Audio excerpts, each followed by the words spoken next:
पौराणिक कथा के अनुसार एक बार बृहस्पति जी बोले ब्रह्मा जी से कि हे ब्रह्मा जी, आप अत्यंत बुद्धिमान, सर्वशास्त्र और चारों वेदों को जानने वालों में श्रेष्ठ हो।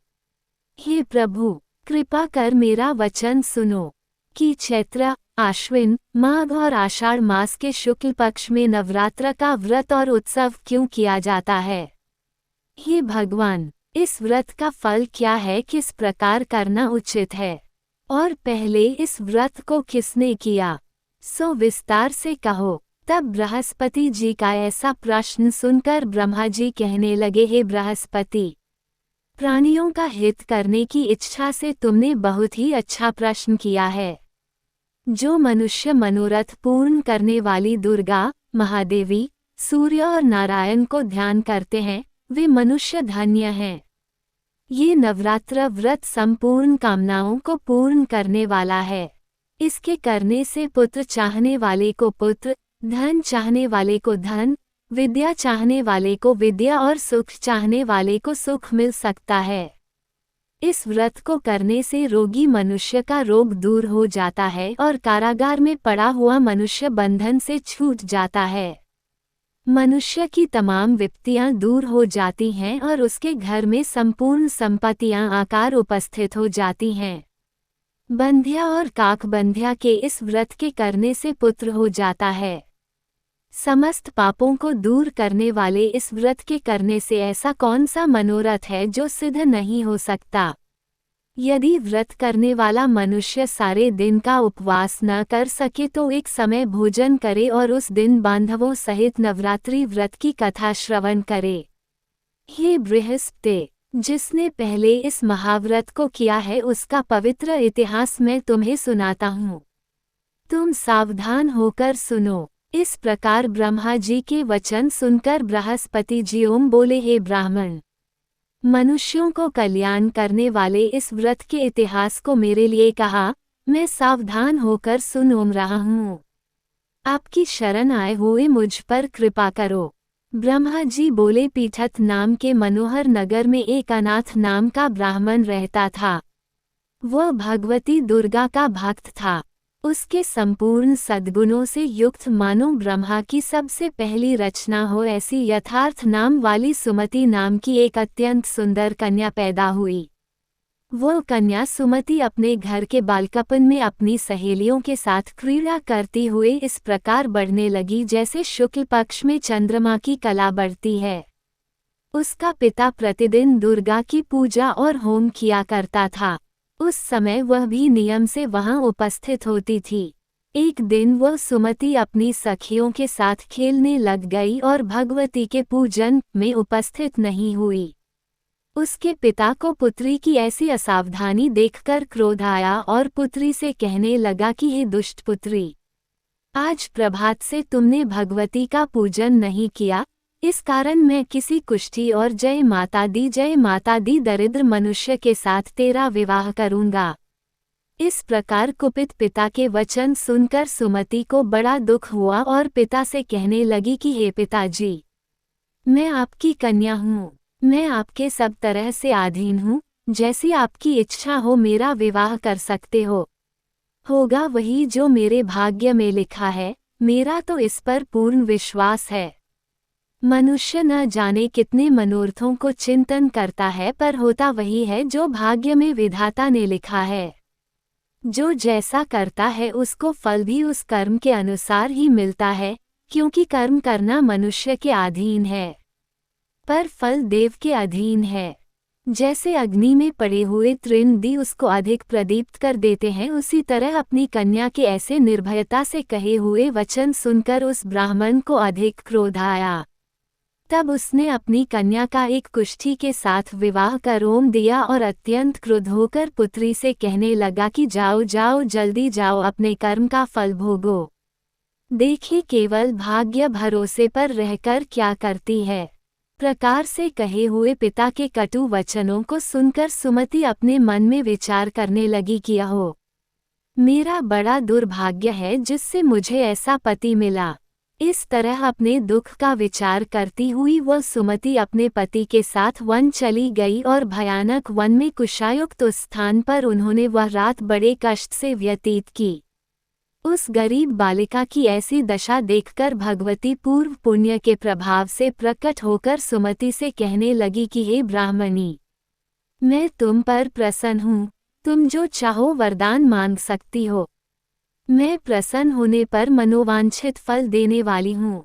इस प्रकार भगवती दुर्गा का वचन सुनकर ब्राह्मणी कहने लगी कि आप कौन हैं जो मुझ पर प्रसन्न हुई हो, ये सब मेरे लिए कहा और अपनी कृपा दृष्टि से मुझ दासी को कृतार्थ करो।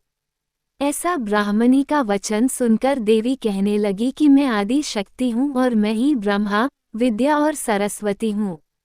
मैं प्रसन्न होने पर प्राणियों को दुख दूर कर उसको सुख प्रदान करती हूँ। हे ब्राह्मणी, मैं तुम पर तेरे पूर्व जन्म के पुण्य के प्रभाव से प्रसन्न हूँ। तुम्हारे पूर्व जन्म का वृतांत सुनाती हूँ, सुनो। तू पूर्व जन्म में निषाद भील की स्त्री थी और अति पतिव्रता थी।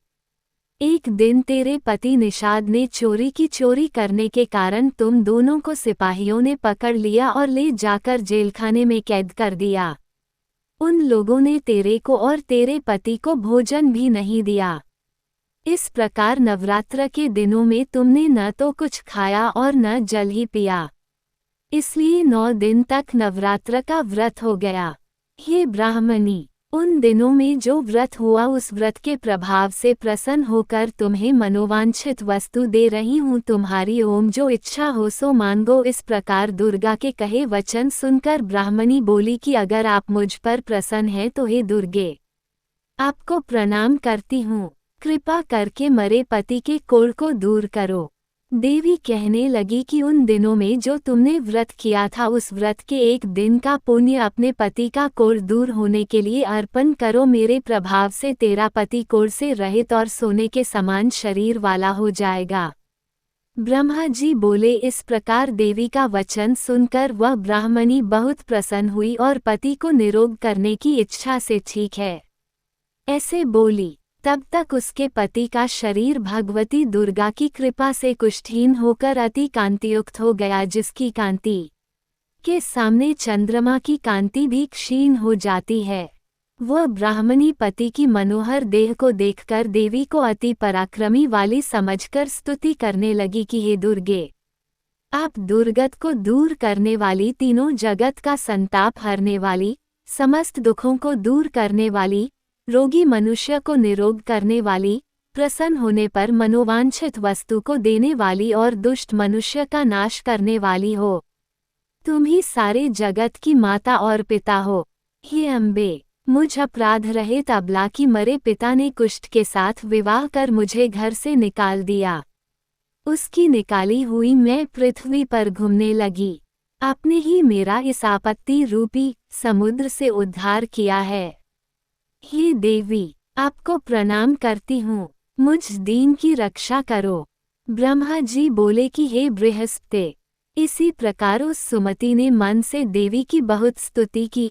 उससे की हुई स्तुति सुनकर देवी को बहुत संतोष हुआ और ब्राह्मणी से कहने लगी कि हे ब्राह्मणी, तुम्हारे उदायल नाम का एक अति बुद्धिमान, धनवान, कीर्तिवान और जितेंद्रिय पुत्र शीघ्र ही होगा। ऐसा ओम कहकर वह देवी उस ब्राह्मणी से फिर कहने लगी कि हे ब्राह्मणी, और जो कुछ तेरी इच्छा हो वही मनोवांछित वस्तु तुम मांग सकती हो। ऐसा भगवती दुर्गा का वचन सुनकर सुमति बोली कि हे भगवती दुर्गे, अगर आप मेरे पर प्रसन्न हैं तो कृपा कर मुझे नवरात्रि विधि बताइए। हे दयावती, जिस विधि से नवरात्र व्रत करने से आप प्रसन्न होती हैं उस विधि और उसके फल को मेरे लिए विस्तार से वर्णन करें।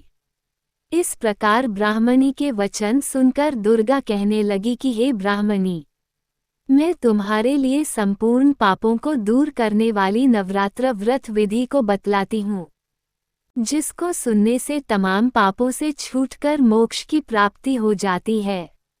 आश्विन मास के शुक्ल पक्ष की प्रतिपदा से लेकर 9 दिन तक विधि पूर्वक व्रत करें। यदि दिन भर का व्रत न कर सके तो एक समय का भोजन करें। पढ़े लिखे ब्राह्मणों से पूछकर घट स्थापना करें और वाटिका बनाकर उसको प्रतिदिन जल से सींचे। महाकाली, महालक्ष्मी और महासरस्वती की मूर्तियां बनाकर उसकी नित्य विधि सहित पूजा करें और पुष्पों से विधि पूर्वक अर्घ्य दें। बिजौरा के फूल से अर्घ्य देने से रूप की प्राप्ति होती है। जायफल से कीर्ति, दाख से कार्य की सिद्धि होती है। आंवले से सुख और केले से भूषण की प्राप्ति होती है। इस प्रकार फलों से अर्घ्य देखकर यथाविधि हवन करें। खांड, घी, गेहूं, शहद, जौ, तिल, बिंब, नारियल, दाख और कदम्ब इनसे हवन करें। गेहूं होम करने से लक्ष्मी की प्राप्ति होती है। खीर व चंपा के पुष्पों से धन और पत्तनों से तेज और सुख की प्राप्ति होती है। आंवले से कीर्ति और केले से पुत्र हो। कमल से राज सम्मान और दुखों से सुख संपत्ति की प्राप्ति होती है। व्रत करने वाला मनुष्य इस विधान से होम कर आचार्य को अत्यंत नम्रता के साथ प्रणाम करे और यज्ञ की सिद्धि के लिए उसे दक्षिणा दे। इस महाव्रत को पहले बताई हुई विधि के अनुसार जो कोई करता है उसके सब मनोरथ सिद्ध हो जाते हैं। इसमें तनिक भी संशय नहीं है। इन 9 दिनों में जो कुछ दान आदि दिया जाता है उसका करोड़ों गुना फल मिलता है। इस नवरात्रि के व्रत करने से ही अश्वमेघ यज्ञ का फल मिलता है। हे ब्राह्मणी, इस संपूर्ण कामनाओं को पूर्ण करने वाले उत्तम व्रत को तीर्थ, मंदिर अथवा घर में ही विधि के अनुसार करें। ब्रह्मा जी बोले कि हे बृहस्पति, इस प्रकार ब्राह्मणी को व्रत की विधि और फल बताकर देवी अंतर ध्यान हो गई। जो मनुष्य या स्त्री इस व्रत को भक्ति पूर्वक करता है वह इस लोक में सुख पाकर अंत में दुर्लभ मोक्ष को प्राप्त होता है। हे बृहस्पति, ये दुर्लभ व्रत का महात्म्य मैंने तुम्हारे लिए बतलाया है। ऐसा ब्रह्मा जी के वचन सुनकर बृहस्पति जी आनंद के कारण रोमांचित हो गए और ब्रह्मा जी से कहने लगे, हे ब्रह्मा जी, आपने मुझ पर अति कृपा की जो अमृत के समान इस नवरात्रि व्रत का महात्म्य सुनाया। हे प्रभु, आपके बिना और कौन इस महात्म्य को सुना सकता है। ऐसे बृहस्पति जी के वचन सुनकर ब्रह्मा जी बोले कि हे बृहस्पति, तुमने सब प्राणियों का हित करने वाले इस अलौकिक व्रत को पूछा है, इसलिए तुम धन्य हो। ये भगवती शक्ति संपूर्ण लोकों का पालन करने वाली है। इस महादेवी के प्रभाव को कौन जान सकता है।